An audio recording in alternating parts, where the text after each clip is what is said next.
సారంగాపూర్ మండలం నగనూర్ గ్రామంలో గత 2 రోజుల క్రితం డాక్టర్ బిఆర్ అంబేద్కర్ విగ్రహానికి జరిగిన అవమానాన్ని తెలుసుకున్న ప్రభుత్వ whip MLA Adluri Laxman Kumar, MLA Sanjay Kumar దళిత సంఘాల నేతలతో కలిసి నగనూర్ గ్రామానికి వెళ్లి డాక్టర్ బిఆర్ అంబేద్కర్ విగ్రహానికి పాలాభిషేకం నిర్వహించి పూలమాల వేసి ఘనంగా నివాళులర్పించారు. అనంతరం వారు మాట్లాడుతూ అంబేద్కర్ విగ్రహాన్ని అవమానించే విధంగా జరిగిన ఘటన వెనుక పెద్ద వారు ఎవరున్నా ఉపేక్షించే లేదని, వారిపైన చట్టపరమైన చర్యలు తీసుకుంటామని, దళిత సంఘ నాయకులు ఎవరు అధైర్యపడాల్సిన అవసరం లేదని అన్నారు.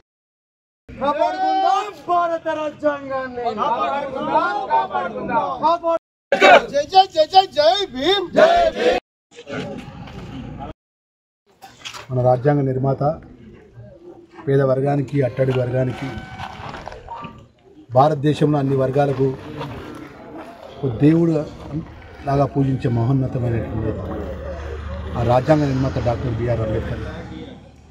ఆ అంబేద్కర్ గారు ఈ భారతదేశంలో పుట్టి చట్టపరంగా పేదవాళ్లకు రాజ్యాంగాన్ని రాయకపోతే నాలాంటి వాడు ఈరోజు శాసనసభ అయ్యేటోడు కాదు. దళిత వర్గం చెందిన వాడిని నేను శాసనసభ్యుడిగా, ప్రభుత్వ విప్పుగా నేను చట్టసభల్లో నేనున్నానంటే ఆ రాజ్యాంగ నిర్మాత అంబేద్కర్ గారు పెట్టినటువంటి భిక్ష, వారు పెట్టినటువంటి రాజ్యాంగంలో పొందుపరిచినటువంటి సమానమైన హక్కు, అన్ని వర్గాలకు, పేద ప్రజానికానికి మేలు జరగాలనేటువంటి ఆలోచనతో రాజ్యాంగాన్ని రాసినటువంటి మహోన్నతమైన నేత.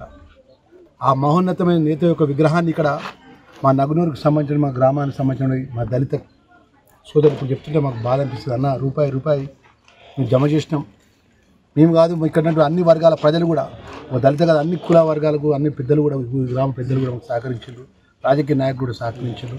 ముందుగా మేము మా వ్యక్తిగతంగా కష్టపడ్డ ప్రతి రూపాయిని జమ చేసి మన దేవుడు రాజ్యాంగ నిర్మాత విగ్రహాన్ని మేము స్థాపించుకున్నామని చెప్పారు. ఎమ్మెల్యే గారు కూడా చెప్తున్నారు.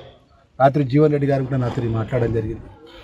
ఈ ప్రాంతానికి సంబంధించిన వారు కానీ, సంజయ్ కుమార్ ఎమ్మెల్యే గారు కానీ, అంటే ఈ ప్రాంత ప్రజాప్రతినిధులు వారు. మేము మీ అందరి దయతో ధర్మపురి శాసనసభ్యుడిగా, ప్రభుత్వ విప్పుగా ఆ అంబేద్కర్ యొక్క ఈరోజు జరిగిన సంఘటన విషయంలో పడిన రాత్రి డిఎస్పీ గారు రాత్రి మాట్లాడాను 11:30కి. డిఎస్పీ గారికి అడిగినాను, సార్ దీని సంఘటనకు సంబంధించిన కారణం ఏంది, మీ వైపు పోలీసు పరంగా మీకు వచ్చిన ఇన్ఫర్మేషన్ ఏంది, అది దీని సంఘటనకి కారణం ఏంది అనే విషయాన్ని కూడా డిఎస్పీ గారిని అడిగితే డిఎస్పీ గారు ఒక మాట అన్నారు, సార్ మేము మొత్తం కూడా త్వరగా పరిశీలిస్తున్నాం, నలుగురిని అనుమానంగా మేము తీసుకురావడం జరిగింది, వారిని కూడా మేము ప్రశ్నిస్తున్నాం సార్. అంటే అక్కడ సీసీ కెమెరాలు ఉన్నాయంటే సీసీ కెమెరాలు మెయిన్ రోడ్డు మీద మన గ్రామ పంచాయతీ ద్వారా పెట్టడం జరగాలి సార్ అని చెప్పి చెప్పడం జరిగింది. ఏదేమైనా కూడా యావత్ భారతదేశంలో ఉన్నటువంటి ప్రతి పౌరునికి జరిగినటువంటి అవమానం, ఈ రాజ్యాంగ నిర్మాత అంబేద్కర్ గారికి జరిగినటువంటి ఏదైతే ఇది సంఘటన విషయంలో పట్ల ఎవరిని కూడా సహించలేదు, ఎంత పెద్దవాడైనా కూడా. నేను ఒకటే విషయం మేము ఈరోజు ప్రభుత్వం తరపున మేము ఒకటే ఇలా ఎస్పీ గారు కానీ, పోలీస్ యంత్రాంగానికి, డిఎస్పీ గారికి మేము చెప్పేది ఒకటి, మొన్న ఈ మధ్యలో జగిత్యాలలో అంబేద్కర్ విగ్రహానికి సంబంధించినటువంటి సంఘటన జరిగింది. ఇది 2వ సంఘటన. దయచేసి మా పోలీస్ అధికారులకు చెప్తున్నాం, నిజంగా దీనికి సంఘటన నిజమైన బాధ్యులు ఎవడున్నాడో వాడు ఇంకోసారి అంబేద్కర్ గారి యొక్క పేరు పరంగా ఏదైనా చిన్న పొరపాటు చేయాలని మనసులో ఆలోచన రాకుండా కఠిన చర్యలు ఉండాలి, కఠిన చట్టపరమైన కఠిన శిక్ష ఉండాలని చెప్పేసి నేను పోలీస్ అధికారులకు కూడా నేను ఈ సందర్భంగా ఎస్పీ గారికి, డిఎస్పీ గారికి నేను తెలియజేస్తున్నాను. ఎందుకంటే చట్టపరంగా ఒక తప్పు జరిగినప్పుడు దానికి సంబంధించినటువంటి చట్టపరమైన పనిష్మెంట్ ఉన్నప్పుడే మానవునికి అనేటువంటి భయం అనేది ఉంటుంది. ఈరోజు ఇంత పెద్ద సంఘటన జరిగిందంటే యావత్తు ఉన్నటువంటి నగనూరు గ్రామానికి మా సోదరిమణులు కూడా ఎంతోమంది, మా చెల్లెలు, అక్కలు, తల్లులు, గ్రామ పెద్దలు వచ్చారు, ఈ మండలానికి సంబంధించిన పాత్రికేయ మిత్రులు వచ్చారు, అన్ని రాజకీయ పార్టీ నాయకులు కూడా ఇక్కడ రావడం జరిగింది.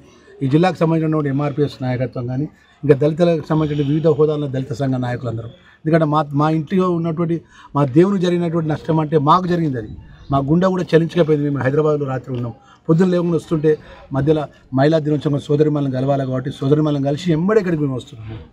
దయచేసి మా మిత్రులందరికీ మేము భరోసా ఇస్తున్నాం, ప్రభుత్వ పరంగా రాజ్యాంగ నిర్మాత డాక్టర్ బిఆర్ అంబేద్కర్ గారి విగ్రహం మీద జరిగిన సంఘటన విషయంలో, ఈ జిల్లాలో మొన్న జరిగిన సంఘటన కానీ ఇప్పుడు జరిగిన సంఘటన విషయంలో తక్షణమే ప్రభుత్వం పరంగా పోలీస్ యంత్రాంగము చర్య తీసుకోవడం జరుగుతుంది. దాంట్లో ఎంత పెద్దవారినైనా కూడా ఉపేక్షించదని చెప్పి లేదన్న విషయాన్ని కూడా మా దళిత సోదరులకు, దళిత ఇక్కడ ఉన్న గ్రామ పెద్దలందరికీ కూడా మేము మనవి చేస్తున్నాం. నేను కానీ, మా శాసనసభ్యులు సంజయ్ కుమార్ గారు కానీ, పెద్దలు జీవన్ రెడ్డి గారు కానీ, ఇక్కడ ప్రజాప్రతినిధులందరూ, రాజకీయ పార్టీలకు అతీతంగా అందరూ, అన్ని వర్గాల ప్రజాప్రతినిధులందరూ ఈరోజు ఈ సంఘటన విషయంలో మాకు ఎందుకు బాధ అనిపించేది ఏంటంటే, అసలు ఇంత ఘోరమైనటువంటి స్థాయిలో ఎక్కడున్నామో, మనం ఏడున్నాం ఈరోజు. ఇప్పుడు ప్రపంచంలో భారతదేశం ముందుకు పోతున్న పరిస్థితుల్లో కూడా మన ప్రాంతం జగిత్యాల ప్రాంతం అని చైతన్యమైన ప్రాంతం ఇక్కడ మన వర్గానికి మన దేవునికి ఈ విధంగా చేసేటువంటి ఆలోచన ఎందుకు వచ్చింది వానికి అది దాన్ని ఇంకెవరు చేయించుండు ఎందుకు చేయాల్సి అవసరం